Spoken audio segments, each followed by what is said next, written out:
भाजपला सोडल्यानंतरच राष्ट्रवादीचं एकत्रीकरण झालं असं प्रशांत जगताप यांनी म्हटलंय। देशामध्ये नरेंद्र, राज्यामध्ये देवेंद्र यांना सोडल्यानंतरच एकत्रीकरण असं जगताप यांनी म्हटलंय।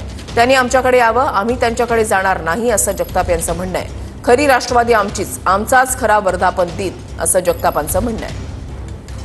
आज काही होऊ शकतं का? पवार साहेब काही भाष्य करू शकतात का या सगळ्या एकत्रीकरणावरती? आपली स्पष्ट भूमिका मांडू शकते?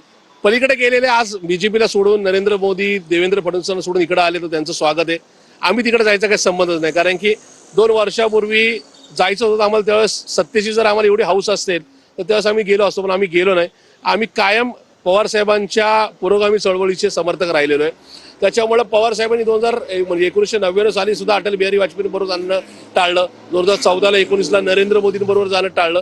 पण आता या परिस्थितीमध्ये भाजपबरोबर आपण जाऊ नये ही माझ्यासारख्या असंख्य कार्यकर्त्यांची इच्छा आहे। आम्हाला आणि 2 राष्ट्रवादी एकत्र होत असताना ते भाजपला सोडून आले तर आनंद आहे आणि स्वागत सुद्धा आहे, पण या ठिकाणी आम्ही भाजपबरोबर जाण्याचा स्वप्नात सुद्धा विषय नाही।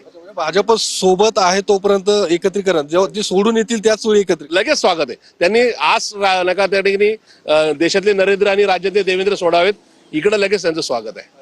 तुम्ही म्हणता की तुमच्याकडे त्यांनी यावं, तुम्ही त्यांच्याकडे जाणार नाही? नाही, बिलकुल नाही। त्या ठिकाणी जायचंच होतं तर मागच्या काळात गेलो असतो, पण ज्यांनी पवारांचं कुटुंब फोडलं, ज्यांनी पवार साहेबांचा पक्ष फोडला, त्यांच्याबरोबर जाऊन एकत्र ताटामध्ये जेवणं अशक्य आहे। कदाचित ते जेवण नाही का विषयापेक्षा जास्त नाही का जहरी असेल। त्याच्यामुळं जे आज आहोत त्याच्यामध्ये खुश आहोत।